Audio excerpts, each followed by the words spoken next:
రామో విగ్రహవాన్ ధర్మః. ధర్మంని మూర్తిభవించినటువంటి రాముడికి అంగరంగ వైభవంగా దివ్య భవ్య నిర్మాణం అనేది రామ మందిర నిర్మాణం అయోధ్యలో జరుగుతోంది. సకల గుణాభిరాముడు, జానకి రాముడు, సీతారాముడు, దశరథ రాముడు, కోదండ రాముడు ఇలా ఎన్ని పేర్లు ఉన్నప్పటికీ అయోధ్యలో మాత్రం బాలరాముడిగా దర్శనమివ్వబోతున్నాడు. జనవరి 22 చరిత్రలో చిరస్థాయిగా నిలవబోతోంది.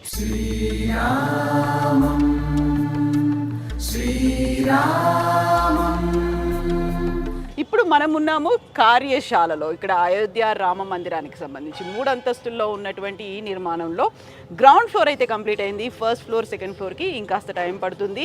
ఈ ఇయర్ ఎండింగ్ అంటే డిసెంబర్ కల్లా కంప్లీట్ చేస్తామని రామజన్మభూమి తీర్థక్షేత్ర ట్రస్ట్ చెప్తోంది.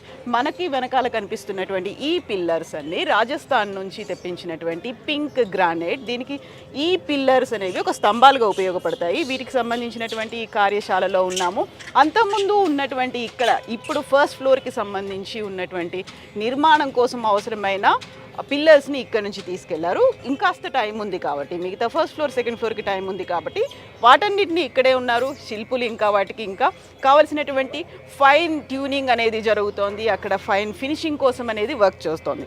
ప్రస్తుతం మనతో పాటుగా ఉన్నారు. ఇక్కడ కార్యశాలలోనే ఒక ఐటీ సెల్ ఉంది అయోధ్య రామ మందిర్కి సంబంధించి. ఆ టీమ్ లీడ్ తెలుగువారు రవి ప్రస్తుతం మనతో పాటుగా ఉన్నారు. రవి గారు, జై శ్రీరామ్ అండి. సో ఫస్ట్ టైము ఇక్కడ అయోధ్య రామ మందిరానికి సంబంధించి చూసుకుంటే ఒక ఐటీ టీం అనేది ఉంది. ఐటీ టీంకి ఒక లీడ్ తెలుగువారు ఉన్నారు అనగానే దట్ గివ్స్ ఒక వైబ్రేషన్. ఎస్, మన వాళ్ళు ఇక్కడ కూడా ఉన్నారు. అందులోనూ ఇంత మనం ఒక పురాతనమైనటువంటి దేవాలయం, ఒక మనకి హిస్టరీ ఉంది, చాలా ప్రాముఖ్యత, ప్రాధాన్యత, ప్రశస్తి ఇన్ని ఉన్నటువంటి దానికి ఐటీతో అనుసంధానం చేయడం అండ్ ఇప్పుడున్నటువంటి ప్రపంచానికి ఇక్కడ ఏం జరుగుతుంది అనేది అప్డేట్స్ ఇవ్వడం, ఇవన్నీ ఒక టఫ్ టాస్క్ అనిపిస్తుంది. ఎట్లా అనిపిస్తుంది మీకు? టఫ్ టాస్క్ అంటే ఎక్స్పెక్టేషన్ అయితే చాలా ఉంటుందండి. అంటే ఎవ్రీ డే అప్డేట్స్ కోసం కూడా వెయిట్ చేసే వాళ్ళు ఉన్నారు. అవును కదా. మేము every half an hour, 30 minutes, 45 minutesకి అప్డేట్స్ పెట్టినా కూడా ఇంకా పంపించండి అంటూ ఇంకా అడిగే వాళ్ళు కూడా ఉన్నారు. అంటే కానీ ఐటీ అంటే ఇప్పుడు మనము సోషల్ మీడియా అనేది just one of the aspects, చిన్న ఆస్పెక్ట్. ఐటీ ఇక్కడ చాలా వర్క్ నడుస్తుంది. మాకు ఇంత పెద్ద కార్యక్రమం ఐటీ లేకుండా లేదు అసలు, ఈ జనరేషన్లో అసలు ఏది అవ్వదండి. సో ఇంకా everything has to go through IT ఉంది. ఇప్పుడు ఫర్ ఎగ్జాంపుల్ పాసెస్ తయారు చేయాలన్నా కూడా అంత డేటా 10,000 మంది వస్తున్నారు ఇప్పుడు ఇన్వైటీస్. అది కాకుండా ఇక్కడ పనిచేసే వాళ్ళు, మన కార్యకర్తలు, వాలంటీర్స్ చాలా మంది ఉన్నారు. వాళ్ళందరికీ ఐడి కార్డ్స్ ఇవ్వడము, ఇక్కడ సెక్యూరిటీ వాళ్ళతో మాట్లాడడము, వాళ్ళతో డేటా తీసుకోవడము, ఇవన్నీ ఇంకా బ్యాక్గ్రౌండ్లో చాలా వర్క్ నడుస్తుంది. సో ఇక్కడ ఈ కార్యశాలలోనే ఐటీ వింగ్ అనేది ఉంది.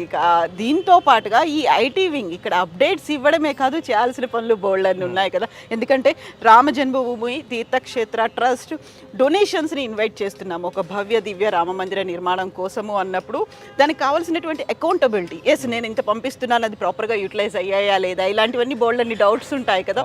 సో ఆ రెస్పాన్సిబిలిటీ కూడా మీరే తీసుకుంటారా? అవునండి. అంటే ఇప్పుడు వాళ్ళకి డొనేషన్ చేసిన ప్రతి వాళ్ళకి ఒక రిసీట్ అనేది కంపల్సరీ అక్కడే జనరేట్ అవుతుంది.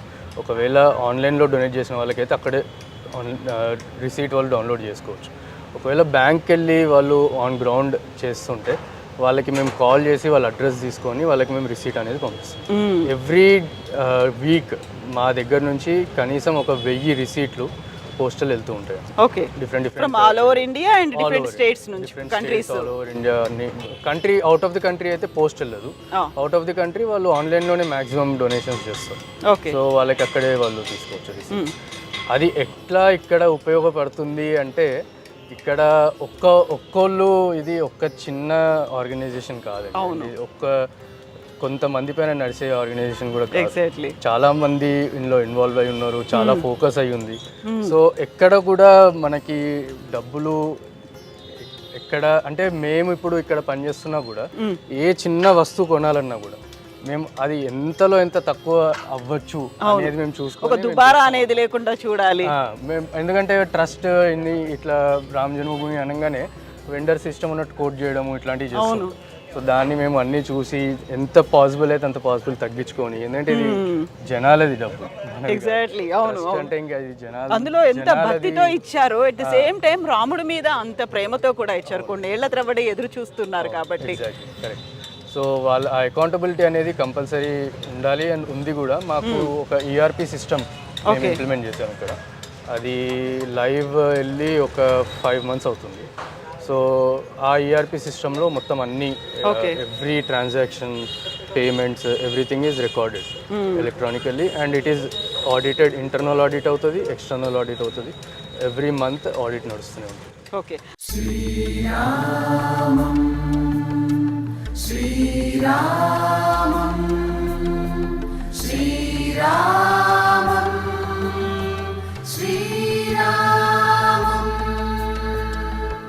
సో నేను వ్యూవర్స్ కోసం ఒక మాట చెప్పాలి. ఇక్కడ మనకి కార్యశాలలో కనిపిస్తున్నటువంటి ఈ కంటైనర్ హౌస్, ఇదే కంటైనర్ హౌస్ అనేది ఇప్పుడు ఐటీ వింగ్ కోసం ఉపయోగపడుతుంది. టెంపరీగా చేసుకున్నటువంటి అరేంజ్మెంట్ అయినప్పటికీ కూడా ఒక 1000 ఏళ్ల పాటు నిలిచి ఉండేలా జరుగుతున్నటువంటి రామ మందిర నిర్మాణానికి సంబంధించినటువంటి ఐటీ అంతా ఒక రెస్పాన్సిబిలిటీ అనేది ఉండాలి, అకౌంటబిలిటీ అనేది ఉండాలి. ఎట్ ద సేమ్ టైం ప్రపంచానికి రామ జన్మభూమిలో ఇక్కడ రామ మందిర నిర్మాణానికి సంబంధించి జరుగుతున్నటువంటి అప్డేట్స్ అన్నీ ఇవ్వాలి. అది అంతా ఈ టెంపరీగా చేసుకున్నటువంటి అరేంజ్మెంట్ ఈ ఐటీ సెల్ నుంచి జరుగుతుంది.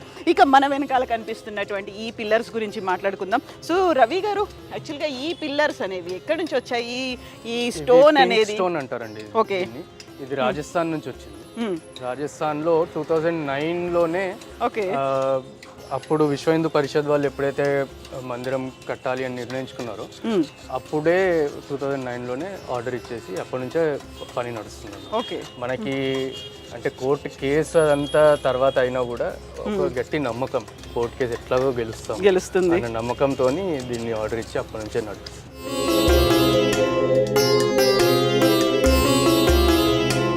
సో ఇవన్నీ పిల్లర్స్గా ఉపయోగపడతాయి. అండ్ మనకి ఇక్కడ రైట్ సైడ్లో కనిపిస్తోందంతా ఇది ఇన్సైడ్ ప్రాకారంలో ఉండేదా, ఎలా ఉంటుంది? ఇది పర్కోటాలో వాడేది ఇవన్నీ. ప్రాకారం అనుకో, పర్కోటా అంటే ఒక బార్డర్ మన టెంపుల్ మధ్యలో ఉంటుంది, ఇంకా మొత్తం చుట్టూ బార్డర్ ఉంటుంది.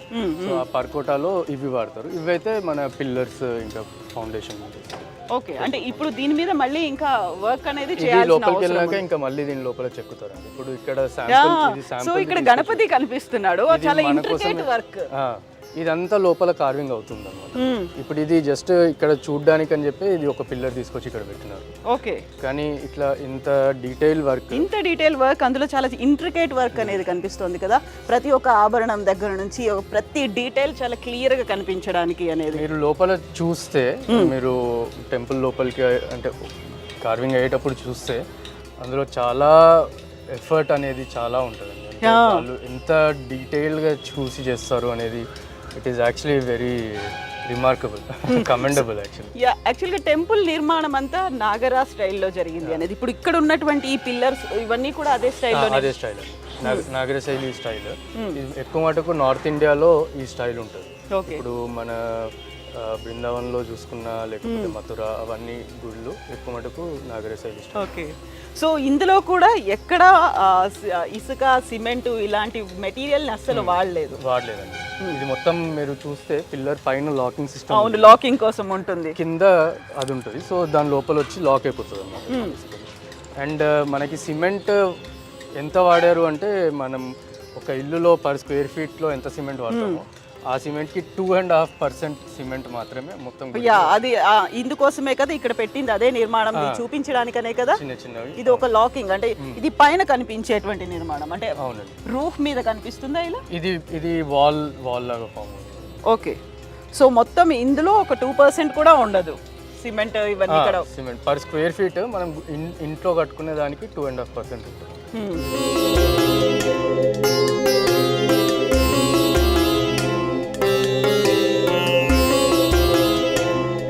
సో ఇవన్నీ కూడా మళ్ళీ మనకు ఫస్ట్ ఫ్లోర్ సెకండ్ ఫ్లోర్ నిర్మాణంలో మాత్రమే ఉపయోగపడతాయి. అవును, అది కూడా లాంగ్ లాస్టింగ్ స్ట్రక్చర్స్ ఏవైతే ఉన్నాయో అందులో సిమెంట్ 0 కంప్లీట్. కానీ ఏవైతే షార్ట్ టర్మ్ పర్పసెస్కి మనం కొన్ని టచ్అప్స్ కోసము వీటి కోసం వాడుకుంటాం కదా, అందులో సిమెంట్ ఉంది, అది కూడా జస్ట్ 2.5%. సో ఈ ఇయర్ డిసెంబర్ కల్లా మిగతా కంప్లీట్ నిర్మాణం అంతా 3 అంతస్తుల్లో కనిపించేటువంటి రామ మందిర నిర్మాణం పూర్తయిపోతుంది. 2 years పడుతుందండి. ఈ నెక్స్ట్ ఇయర్కి ఫస్ట్ ఫ్లోర్ అయిపోతుంది. ఫస్ట్ ఫ్లోర్లో రామ్ దర్బార్ ఉంటుంది, అంటే రాముడు సీత ఇంకా అందరూ మొత్తం ఫ్యామిలీ, మనం నార్మల్ ఫోటో మనకు తెలుసు కదా అది ఉంటుంది. 3rd ఫ్లోర్లో ఓపెన్ హాల్ ఉంటుంది, ఏదైనా భజన లేకపోతే అట్లాంటిది. సో నెక్స్ట్ ఇయర్కి ఫస్ట్ ఫ్లోర్ అయిపోతుంది, ఇంకా తర్వాత ఇంకో 1 yearకి మొత్తం అయిపోతుంది. సో మీరు ఇక్కడికి 1 year అవుతోంది వచ్చి. జస్ట్ నేను ఒక మా వ్యూవర్స్ కోసం చెప్పాలి, రవి గారు సాఫ్ట్వేర్ ఇంజనీర్, యుఎస్లో 10 ఏళ్ల పాటు అక్కడ జాబ్ చేసిన తర్వాత ఇక్కడికి వచ్చారు. 1 year నుంచి రామజన్మభూమి ఇదే కార్యశాలలో ఉన్నారు, ఐటీ వింగ్ని హెడ్ చేస్తూ ఉన్నారు. సో మీరు అక్కడ సాఫ్ట్వేర్ ఇంజనీర్గా వర్క్ చేసిన తర్వాత ఇక్కడికి వచ్చిన తర్వాత you're doing entirely different work కదా. మొత్తం అప్పుడు విదేశాలకు వెళ్ళారు, అక్కడ నుంచి వచ్చేసారు, మళ్ళీ ఇప్పుడు రామ జన్మభూమి అని ఇక్కడే ఉన్నారు మీరు. అంటే అక్కడ ఇది మొత్తం అన్ఆర్గనైజ్డ్ సెక్టర్ అండి, అసలు కంప్లీట్ ప్రాసెసెస్ అంటూ ఏమి ఉండదు. ఏదైనా వర్క్ రాగానే ఇంకా అందులో జంప్ అయ్యి ఇంకా we have to immediately solve it. ఏ పని వచ్చినా మాకు దాని రిక్వైర్మెంట్, దాని అర్జెన్సీ ఇమ్మీడియట్ ఉంటుంది అనమాట. సో అది మనకి కార్పొరేట్లో అలవాటు ఉండదు. ఇది అసలు కంప్లీట్లీ డిఫరెంట్ ఎక్స్పీరియన్స్. సో ఒక రాముడు పిలిచినట్టు అనిపించిందా నీకు? I'm just asking your personal question. అంటే అంత పెద్ద ఒక ఉద్యోగాన్ని లేకుంటే 10 years ఒక మంచి కెరీర్ అన్నీ వదులుకున్నారు, ఇక్కడికి వచ్చారు, ఐటీ వింగ్ని ఇక్కడ లీడ్ చేస్తున్నప్పటికీ కూడా మీరంటే ఓకే, మీకు ఆ సాటిస్ఫాక్షన్ ఉంటుంది. What about family members? అదే ఈ సాటిస్ఫాక్షన్ అనేది మనం ఎన్ని ఇయర్స్ చేసినా వేరే రాదు. సో ఆబ్వియస్లీ ఈ సాటిస్ఫాక్షన్ ఫ్యామిలీ మెంబర్స్ కూడా దే అండర్స్టాండ్ హౌ సాటిస్ఫైడ్ అయ్యాం. సో అల్టిమేట్లీ వాళ్ళకి కూడా కావాల్సింది ఎవరైనా సాటిస్ఫాక్షనే కదండి. సో నేను హ్యాపీగా ఉన్నా అండి, ఇంకా వాళ్ళు హ్యాపీగా. ఎస్. సో 22 జనవరి 22, 2024 అనేది చరిత్రలో నిలిచిపోబోతోంది. అందులో మీ కంట్రిబ్యూషన్ కూడా ఉంది. అంటే ఏమనిపిస్తుంది, ఎలా ఉంది? చాలా చాలా మంచి గొప్పగా అనిపిస్తుంది. కానీ అదే టైంకి చూస్తే ఇప్పుడు మీరు అన్నట్టు కార్యశాలలో వీళ్ళు చేస్తున్నది మేము అందరం ఒకటే దగ్గర ఉన్నాం, కానీ వీళ్ళు చేస్తుంది ఎంత ఇంపార్టెంటో మేము చేస్తుంది కూడా అంతే. అదే మనం ఒక కార్పొరేట్ లైఫ్లో ఉంటే మనం ఏసీలో కూర్చుంటాం, ఏదో high floor, we feel privileged, we feel that we're doing something great. కానీ యాక్చువల్గా ఇక్కడ చూస్తే అందరూ సమానమే. ఇన్ఫాక్ట్ అప్పుడప్పుడు నాకు ఏమనిపిస్తుంది అంటే వీళ్ళు చేసేది ఇంకెక్కువ వాల్యుబుల్. వాళ్ళకి అనిపిస్తోంది ఎదురుగా అక్కడ మీరు ఏం చేశారు అంటే అదంతా ఇన్సైడ్ ఉంటుంది, ఒక సాఫ్ట్ కాపీ రూపంలో మాత్రమే అవైలబుల్ గా ఉంటుంది. అది ఈజ్ ఆఫ్ వర్కింగ్, కానీ ఇది యాక్చువల్ వర్కింగ్. అవును. సో అయ్యా 22 అనేది ఒక డ్రీమ్ కమ్ ట్రూ అనుకుంటున్నారా మీరు? ఎట్లా? అది సివిలైజేషనల్ డేట్ అండి. మన సివిలైజేషన్లోనే ఒక చాలా గొప్ప డేట్. అది ఫర్ ఎవర్ ఉండిపోతుంది. టెంపుల్ లైఫ్ 1000 years, కానీ ఆ డేట్ అనేది it will stay for ever. 1000 years ఇంకా పైననే ఉంటుంది.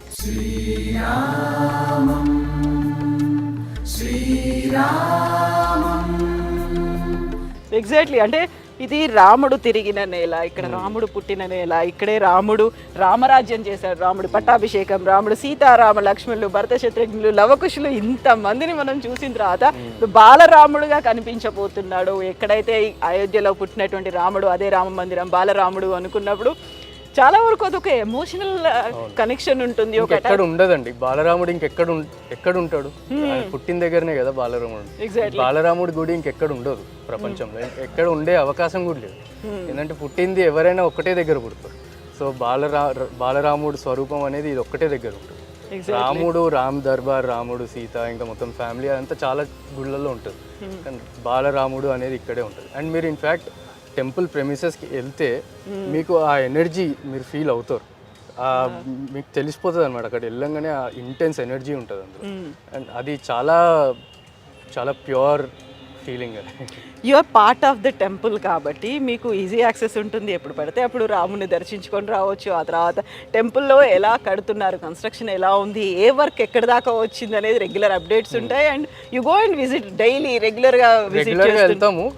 కానీ అంటే ఎవరు టెంపుల్ ట్రస్ట్లో పనిచేసినా కూడా అందరికీ యాక్సెస్ ఉండదు. కానీ మేము ఐటీ కాబట్టి ఐటీ రిక్వైర్మెంట్ ఆబ్వియస్లీ ఎక్కడైనా ఉంటుంది. ఇప్పుడు వైఫై పనిచేయలేదన్నా, లేకపోతే వాళ్ళ ల్యాప్టాప్ కంప్యూటర్ ఏదైనా ప్రాబ్లం వచ్చినా, network or security or anything ఐటీలో ఎక్కడైనా వర్క్ ఉంటుంది కాబట్టి మేము వెళ్తాం అనమాట. బట్ ఇట్స్ నాట్ లైక్ అదొక ప్రివిలేజ్ అనేది అట్లా కాదు కానీ ఇక కాకుండా ఒక అదృష్టం.